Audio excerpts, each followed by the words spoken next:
تو میاں صاحب کا فون آیا اور میں میاں صاحب کے سامنے بے نیازی کر نہیں سکتا، اس لیے میں چپ ہو گیا، ورنہ کوئی اور مقام ہوتا تو میں پورے سال کی بے نیازیوں کے بدلے لیا کرتا ہوں اس ایک رات کی زد میں۔ خیر، میں نے شروع میں عرض کیا گفتگو کو طویل دینا کسی حوالے سے مناسب نہیں ہے، صرف قرآن مجید کی ایک آیت سورہ بقرہ، اس کی آیت نمبر 208، اس آیت کا پہلے 3 آدھا حصہ وہ تلاوت کر کے اس کا ترجمہ کر کے دعا کر لیتے ہیں۔ قرآن مجید نے ہم سے صرف ایک مطالبہ کیا ہے، بے پناہ نعمتیں، زہری داخلی، رنگ ذائقے، خوشبو جذبے، کھانے پینے، خارج باطن، خلا فضا، موسم، کھرب ہا کھرب نعمتیں دینے کے بعد صرف ایک مطالبہ کیا ہے۔ ہم اپنے ملازم کو 20,000 دیتے ہیں، 100 کام کروا لیتے ہیں اور وہ مجبور ہوتا ہے 20,000 کے بس، لاجک وائز بھی ٹھیک ہے، ہم اس پہ 20,000 دے رہے ہیں، یہ کرو یہ کرو یہ کرو۔ اللہ کریم کہتا ہے وَإِن تَعُدُّوا نِعْمَتَ اللَّهِ، میں نے جو تمہیں نعمتیں دی ہیں اس نعمتوں کا شکر نہ کرو، شمار ہی کر کے دکھاؤ۔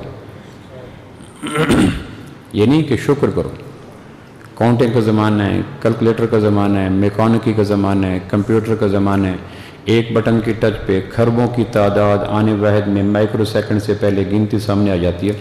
جس طرح یہ چیلنج صدیوں قبل 1400 سال پہلے انسانوں کے سامنے چیلنج پوری طرح سلامت تھا، آج کا انسان جو کہ سائنسی دور میں جا چکا ہے، زہرہ مریخ پہ جا چکا ہے، بحیرہ احمر میں جا چکا ہے، بحر الکاہل میں جا چکا ہے، کیٹو کی چوٹیوں پہ جا چکا ہے، خلا فضا کو تسخیر کر چکا ہے، دنیا گلوبل ولیج بن چکی ہے، مٹھی کے اندر کینیڈا، فجی، ناروے، ڈنمارک آ چکے ہیں، آنے واحد میں تصویریں دیکھتے ہیں۔ اس دور میں بھی یہ اس آیت کا حسن، بانک پن، جوانی، چیلنج پوری طرح موجود ہے کہ آج کے دور کے انسان، میں نے تمہیں جو خوش کرنے کے لیے نعمتیں دی ہیں شمار کر کے دکھاؤ، تو آج بھی ہم ہینڈز اپ ہو جاتے ہیں، ہم شمار نہیں کر سکتے۔ عقلاً، شرعاً، عرفاً، اخلاقاً، انسانی حمیت کے اعتبار سے اتنی بڑی نعمتوں کو تسلیم کرنے کے بعد اگر منعم صرف ایک بات کہے تو مان لینی چاہیے، یعنی شرعی اعتبار سے چھوڑ دو، دینی اعتبار سے چھوڑ دو، انسانی ضمیر، انسانی فطرت، انسانی اخلاقیات، اس کا کچھ تقاضا ہے کہ جو ذات اتنی بڑی نعمتیں دیتے، 2 آنکھوں کے لیے 2 رنگ کافی نہیں تھے، ایک زبان کے لیے ایک ذائقہ کافی نہیں تھا، ایک کان کے لیے پنچھیوں کے گلے میں لٹکی ہوئی بانسری ایک کافی نہیں تھی، ایک دماغ کے لیے تخیل کا ایک خیال کا جھونکا کافی نہیں تھا، ایک زبان کے لیے، لیکن 2 آنکھوں کے لیے رنگ کتنے ہیں، 2 کانوں کے لیے آوازوں کے ہارمونیم کتنے ہیں، ایک زبان کے لیے ذائقوں کی کائنات کتنی ہے، ایک دماغ کے لیے تخیلات کا جہان کتنا ہے۔ ہم یہ وہ باتیں نہیں ہیں جس کو سوچنے کے لیے کوئی ایم اے، پی ایچ ڈی، پوسٹ ڈاکٹریٹس کرنا پڑے۔ اوسط درجے کا آدمی سوچ سکتا ہے کہ اتنی نعمتیں دینے والا اگر ایک مطالبہ کرتا ہے تو مان لینا چاہیے، اور وہ نعمتیں کل بھی تھیں، آج بھی ہیں، کل بھی رہیں گی۔ وہ مطالبہ کیا ہے؟ بس اسی مطالبے کو میں عرض کر دیتا ہوں۔ سورہ بقرہ کی آیت نمبر 208، جو میرا اگر حافظہ کوتاہی نہیں کر رہا، ایک مطالبہ، یا ایھا الذین آمنوا، یہاں سے اللہ خطاب کرتا ہے۔ یہ یا ایھا الذین آمنوا 89 دفعہ قرآن مجید میں آیا ہے۔ اس میں محبت بھی ہے، دعویٰ بھی ہے، اعتماد بھی ہے، پیار بھی ہے، حس بھی ہے، غیرت کو للکارنے کا جذبہ بھی ہے۔ یہ کئی ذائقوں سے مشتمل ایک لفظ ہے، یا ایھا الذین آمنوا، اے وہ لوگوں جنہوں نے مجھے مانا ہے۔ پوری کائنات میں کہا تو ہمارا رب، تیرا نبی ہمارا آخر نبی، تیری کتاب ہماری کتاب، تیرا دین ہمارا دین، تیرا بیت اللہ ہماری توجہات کا مرکز۔ یہ ساری چیزیں یا ایھا الذین آمنوا میں آ جاتی ہیں کہ تم نے مجھے مانا ہے، کہ یا اللہ مانا ہے، کہ پھر میری مانو۔ اگر مجھے مانا ہے اور اقوام عالم میں ڈنکے کی چوٹ مانا ہے کہ ہمارا رب اللہ ہے، ہمارا نبی آمنہ کے لال ہے، ہماری کتاب قرآن ہے، ہمارا دین اسلام ہے، ہماری توجہات کا مرکز بیت اللہ ہے، جب اتنی چیزیں مان لی ہیں تو میری مانو۔ یا اللہ کیا مانے؟ وہی بات ہے، اگر آج کی شب لیلۃ القدر کی مبارک ساعتوں میں تکمیل کے موقع پر اتنا ایلیٹ کلاس اگر اس بات کو لے کے چلی جائے، گویا آپ قرآن کا ست، نچوڑ، روح، مغز ست لے کے چلے گئے۔ یا اللہ کیا کریں؟ ادخلوا فی السلم کافہ، بھائی یہ 3 لفظ ہیں، ادخلوا فی السلم کافہ، مہربانی کرو پورے اسلام پہ چلو۔ کیوں جی؟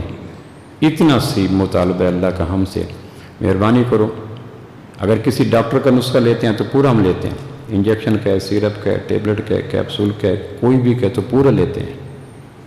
کسی کلاس کا نصاب بچے داخل ہوتے ہیں تو پورا نصاب پڑھتے ہیں۔ تو اگر دنیا کا طبیب، دنیا کا حکیم اپنے پورے نسخے پہ منوانے پہ انسسٹ کر سکتا ہے، تو طبیب کائنات، حکیم کائنات کہتا ہے میرا پورا نسخہ لو۔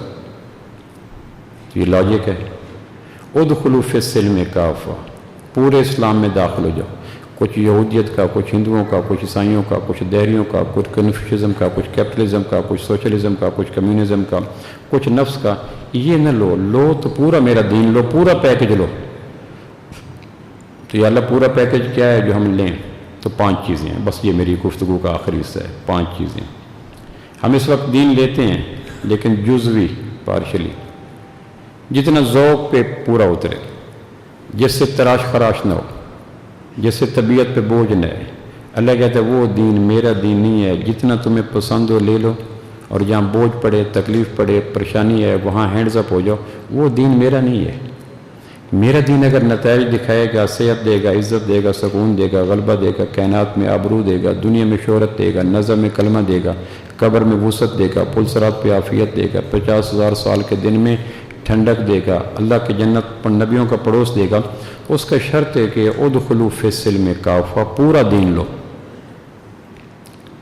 تو اگر ایک ڈاکٹر پورے نسخے پہ انسسٹ کر سکتا ہے، تو خالق کائنات اپنے پورے نسخے پہ انسسٹ کرے، یہ لاجک وائز بھی ٹھیک ہے، شرن بھی ٹھیک ہے، عرفن بھی ٹھیک ہے، اخلاقاً بھی ٹھیک ہے، دیناً بھی ٹھیک ہے، یقیناً بھی ٹھیک ہے۔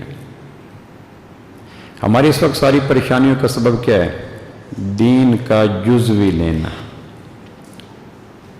اب پورا دین کیا ہے؟ 5 چیزوں کا نام ہے، بس اسی بات کو لے لیں۔ میں 5 چیزیں کچھ میتھمیٹیکلی، کوئی تھوڑی سی تفصیل کے ساتھ عرض کر دیتا ہوں، پھر ان 5 چیزوں کے آئینے میں اپنا بے رحم احتساب کرتے چلے جانا، جہاں ہو کہ یہ 5 چیزیں پورا دین ہے، جہاں آپ محسوس کریں شکر پائی جاتی ہے تو سر جھکا کے اللہ کا شکر ادا کرنا کہ یہ پہلی شرط پائی جاتی ہے، اور جہاں نہ ہو تو پھر بے رحم احتساب کرنا، اپنا وکیل نہ بننا، اپنا جج بن جانا، یہ چیز لینی پڑے گی۔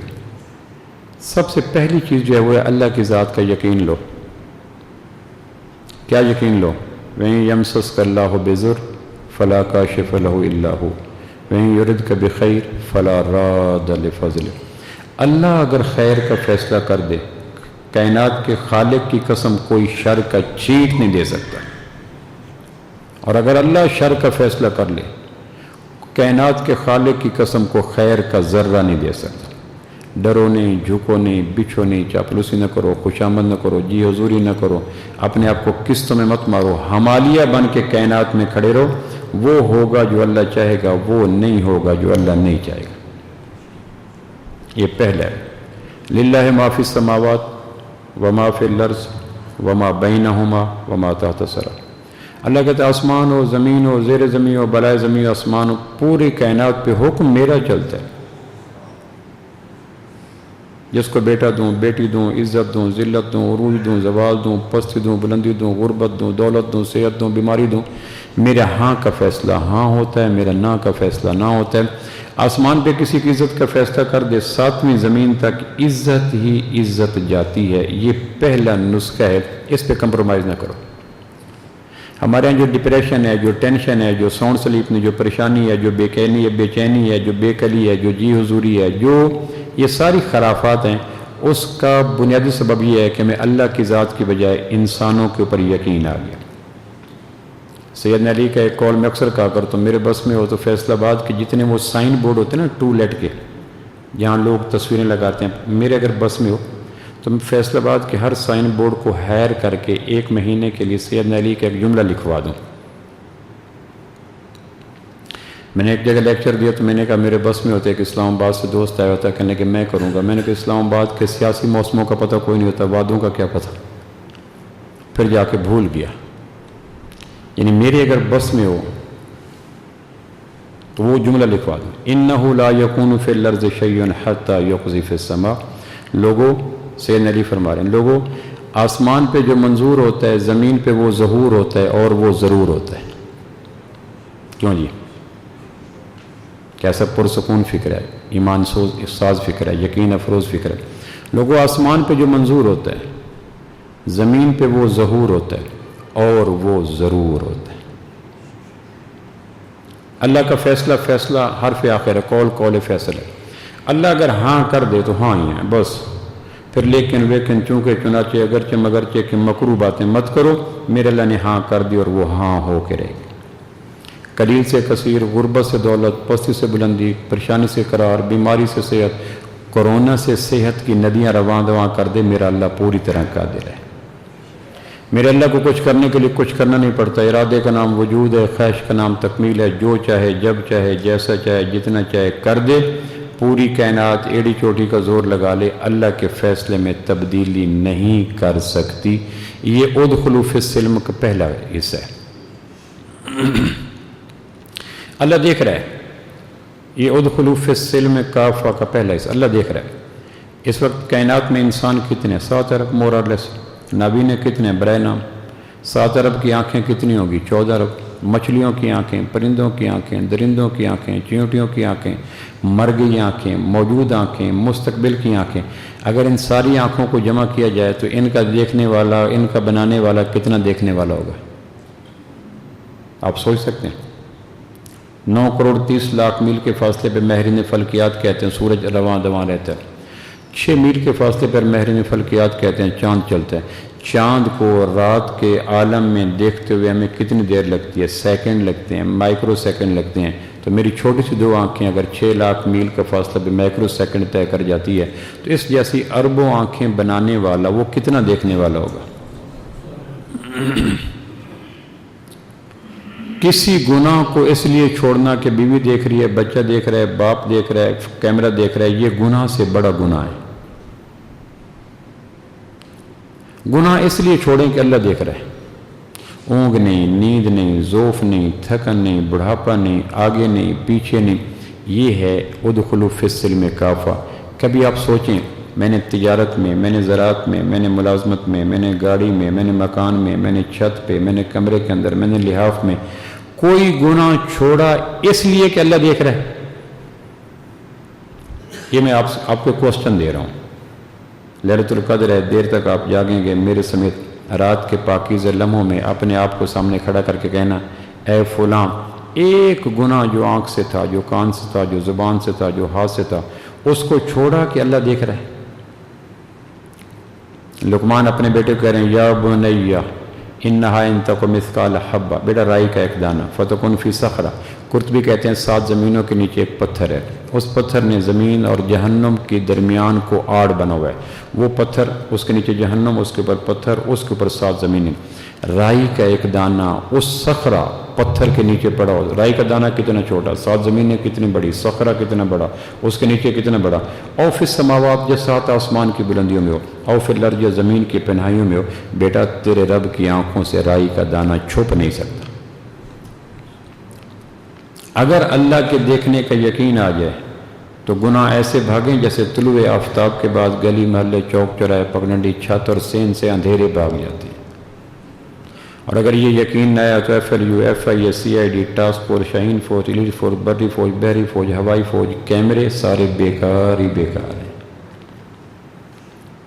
ایک آدمی بند کمرے میں شراب پی رہا ہے، دروازہ کھلا، اس نے شراب کی بوتل پھینک دی، آدمی داخل کوئی نہیں ہوا، پھر وہ باہر نکلا، دائیں دیکھا بائیں دیکھا، گلی کے کناروں تک کوئی آدم زاد نہیں، پھر اس نے دیکھا کہ درخت کی شاخیں بے ہنگم ہو کے ہل رہی تھی، پھر اس کے ذہن نے اسیس کیا کہ یہ ہواؤں کا پریشر تھا جو گلی میں آیا اور دروازہ کھل گیا، پھر اس نے دروازہ بند کیا، گلاس پکڑا، بوتل میں شراب ڈالی۔ اب اس ابن عباس حضور علیہ السلام کے کزن اس بات کو بیان کر کے کہتے ہیں، اب اس نے دوبارہ شراب پی تو کہتے ہیں بڑا گناہ کون سا ہے کہ گلی میں دیکھ کے یہ دیکھنا کوئی نہیں دیکھ رہا، یہ بڑا گناہ ہے یا شراب پینا بڑا گناہ ہے؟ آپ کا کیا حکم ہے جی؟ آپ سارے مفتی بیٹھے ہیں، کیا فرماتے ہیں کون سا بڑا گناہ ہے؟ کوئی نہیں دیکھ رہا، اور ہم سارے اس گناہ کے مرتکب بیٹھے ہیں، کوئی نہیں دیکھ رہا۔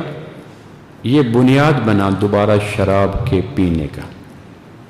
اس لیے کہتے ہیں اللہ کی نظروں کے علاوہ کسی اور بنیاد پہ گناہ چھوڑنا گناہ سے بڑا گناہ ہے۔ چونکہ گناہ عملی گناہ ہوتے ہیں. غیر اللہ کی خوف پہ چھوڑنا یہ اعتقادی گناہ ہے. اعتقادی گناہ کفر پہ لے جاتا ہے، عملی گناہ جہنم میں لے جاتا ہے.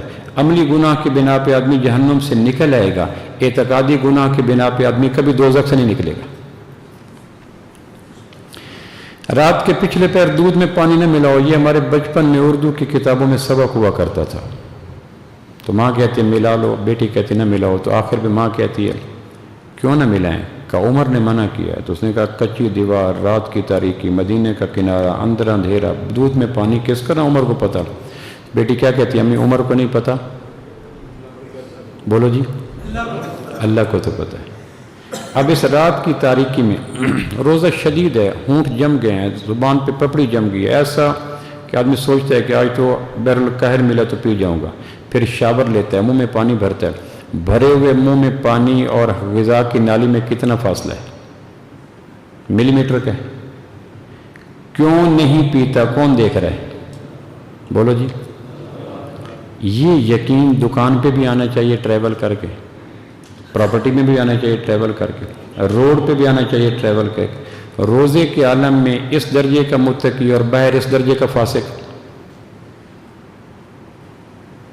تو پہلی ادخلوا فی السلم کافہ، اللہ دیکھ رہا ہے، اللہ میرے ساتھ ہے، اس شمع کو جلائیں. یہ ادخلوا فی السلم کافہ کا پہلا زینہ ہے.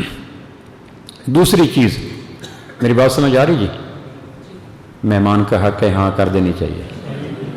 کیوں جی؟ مہمان کی تکریم ہے نا. میں نے اس رات پہ کتنے نخرے اٹھانے تھے، میں نے کہا میں نے کوئی نخرہ نہیں کیا. اس کا تقاضا یہ ہے کہ میرا دل رکھنے کے لیے آپ کہہ دیں. سمجھ آ رہی ہے نا؟ شکریہ. بعد میں نفل پڑھ لینا توبہ کے، لیکن مہمان کا تو حق ہے نا، کہہ دینا چاہیے. سمجھ آ رہی؟ بس ٹھیک ہے، اتنے کافی ہے میرے لیے، بس ہوئے تو. دوسری چیز جس کے بغیر ادخلوا فی السلم کافہ نہیں ہے، یہ بریلوی، دیوبندی، وہابی کی بات نہیں ہے، حنفی، سہروردی، چشتی کی بات نہیں ہے، اہل حدیث، مقلد، غیر مقلد کی بات نہیں ہے. میں مسلک کی پگڈنڈیوں پہ آنے سے اللہ کے کروڑ مرتبہ پناہ چاہتا ہوں. پروردگار نے مجھے اسلام کا موٹر وے دیا ہے، میں موٹر وے کی ہموار زمین کو چھوڑ کر پگڈنڈیوں میں دھکے کیوں کھاؤں؟ یہ کم نصیب لوگوں کا المیہ ہے کہ اسلام کے موٹر وے کو چھوڑ کر پگڈنڈیوں میں دھکے کھا کے خود بھی حج کولے لیتے ہیں اور امت کو بھی حج کولوں میں قسطوں میں مار دیتے ہیں. آپ جو بھی ہیں اللہ کی ذات کا یقین پیدا کریں، کوشش کریں، اللہ دیکھ رہا ہے. دوسری چیز جس کے بغیر ادخلوا فی السلم کافہ مشکل نہیں ہے، سمپلی امپاسبل ہے، ناممکن ہے، وہ ہے نماز کو قائم کرنا.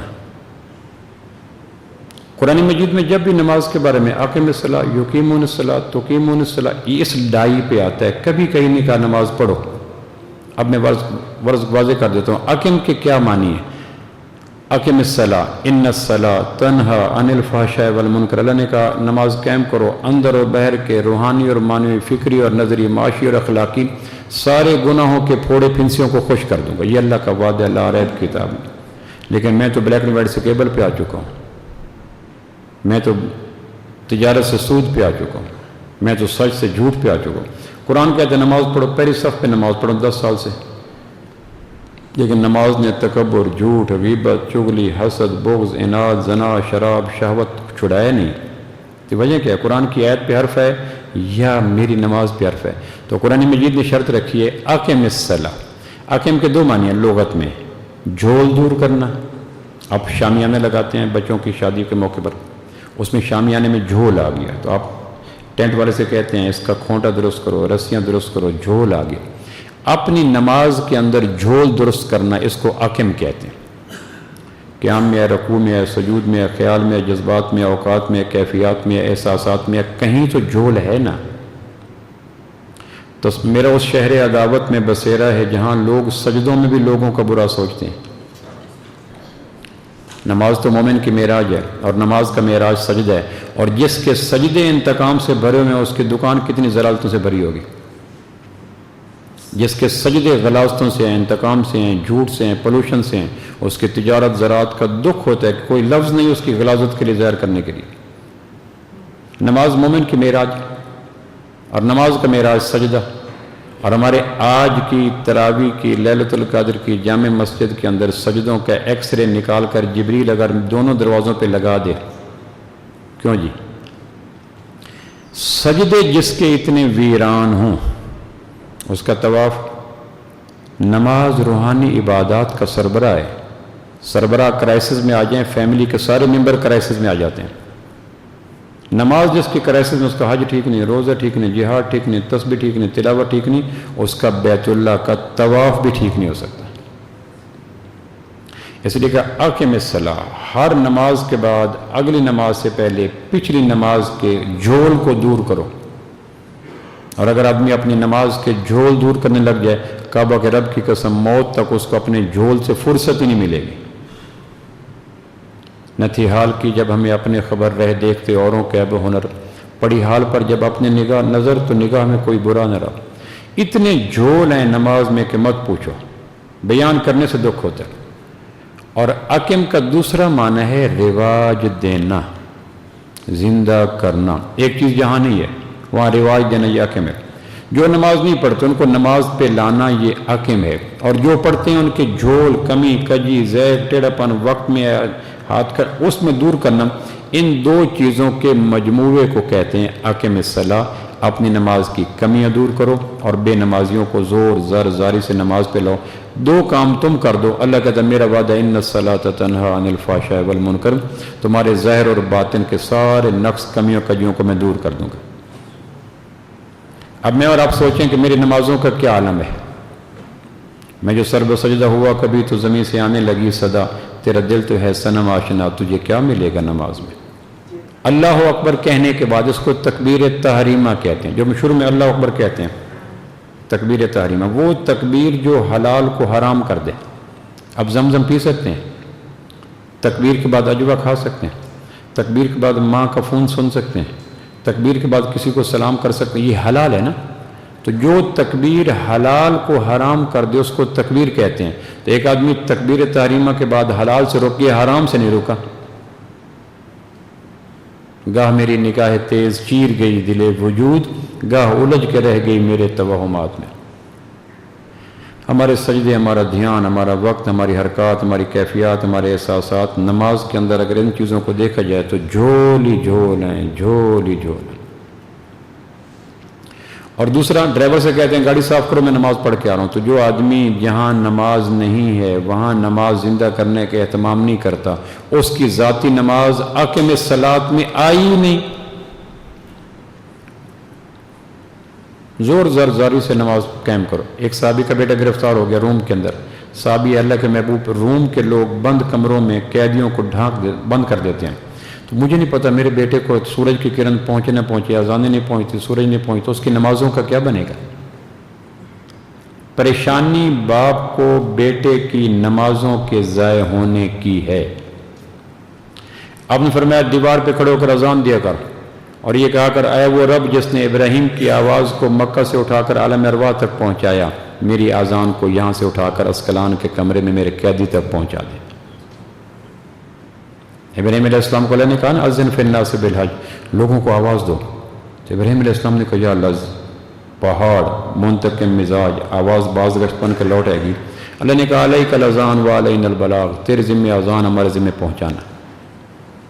میرے گھر کے فرد، میرے فیکٹری کے فرد، میرے دکان کے فرد، میں کس طرح زور سے، زر سے، زاری سے، منت سے، تواضع سے اپروچ کر کے، دائیں بائیں کر کے ان کو نماز پہ لاؤں، اللہ کی قسم میری اقم الصلاۃ کا حصہ ہے۔ ایک زمانہ تھا نمازی گنے نہیں جاتے تھے، اب بے نمازی نہیں گنے جاتے۔ مسجدیں چھلکتی تھی، نمازی گنے نہیں جاتے تھے۔ وجہ کیا ہے؟ ہر نمازی اقم الصلاۃ پہ تھا۔ اگر کوئی مسجد نبوی میں نماز میں نہیں آیا تو چار خیال پیدا ہوتے تھے، یا تم فوت ہو گیا، یا اتنا بیمار ہے کہ دو آدمیوں کے کندھے اس کے لیے ناکافی ہیں، یا پردیس چلا گیا، یا مرتد ہو گیا۔ یہ چار اس کے متعلق رائے قائم ہوتی تھی۔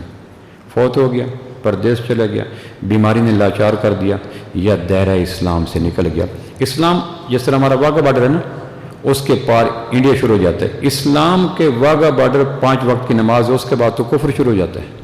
اسلام اور کفر کے درمیان فرق کرنے والی چیز 5 وقت کی نماز ہے۔ لیکن نماز کے لیے جو لفظ خالق کائنات نے قرآن مجید میں ڈائی بدل بدل کے کہا وہ تھا اقم الصلاۃ، اقم الصلاۃ، اقم الصلاۃ۔ اپنی نماز کی کمیوں کو دور کرو، بے نمازیوں کو نمازی بناؤ، پھر میرے وعدے دیکھو کس طرح ساون بھادو کی طرح برکتیں برسیں گی۔ تمہیں اقم الصلاۃ کے بعد تمہارے اوپر اترنے والی برکتوں کو تمہارے لیے سنبھالنا مشکل ہو جائے گا۔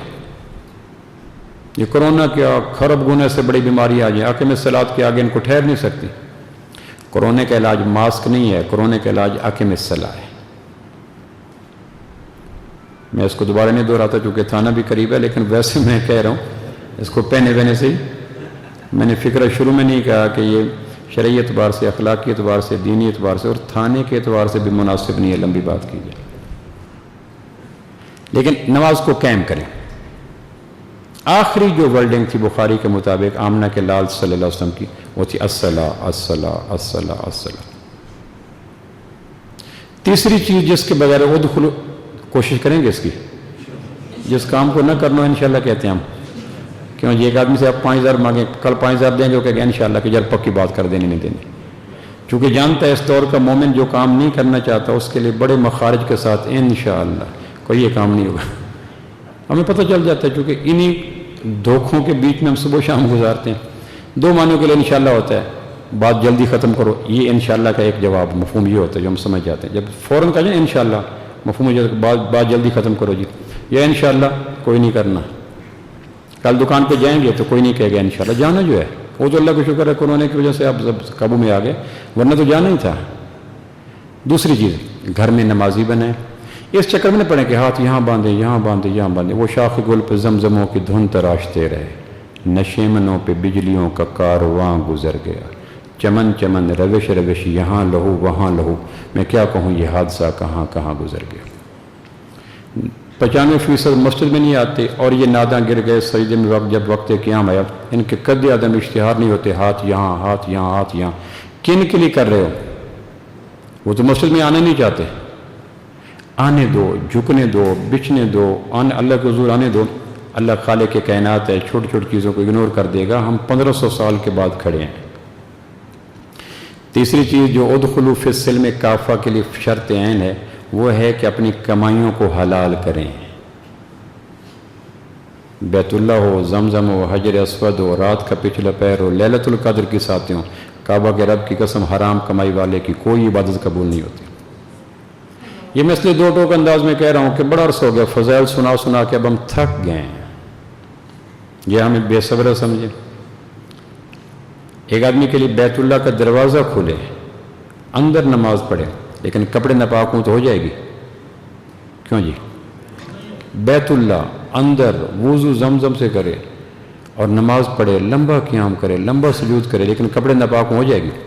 لیکن اگر خون ناپاک ہو،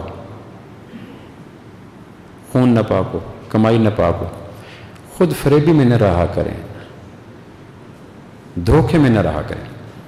اللہ نے رسولوں کو کہا یا ایھا الرسل کلوا من الطیبات واعملوا صالحا، رسولو حلال کھاؤ نیک عمل کرو۔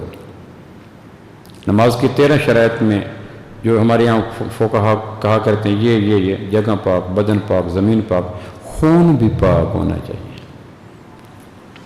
ہر آدمی جو اس نے سورس آف انکم، پاکستان میں سورس آف انکم 5 ہیں، یا حکومت ہے، یا تجارت ہے، یا زراعت ہے، یا مزدوری ہے، یا ملازمت ہے۔ ہر ان 5 ذرائع آمدن میں سے کمانے والے کے پاس پورے حرام کے آپشن بھی ہیں، پورے حلال کے آپشن بھی ہیں۔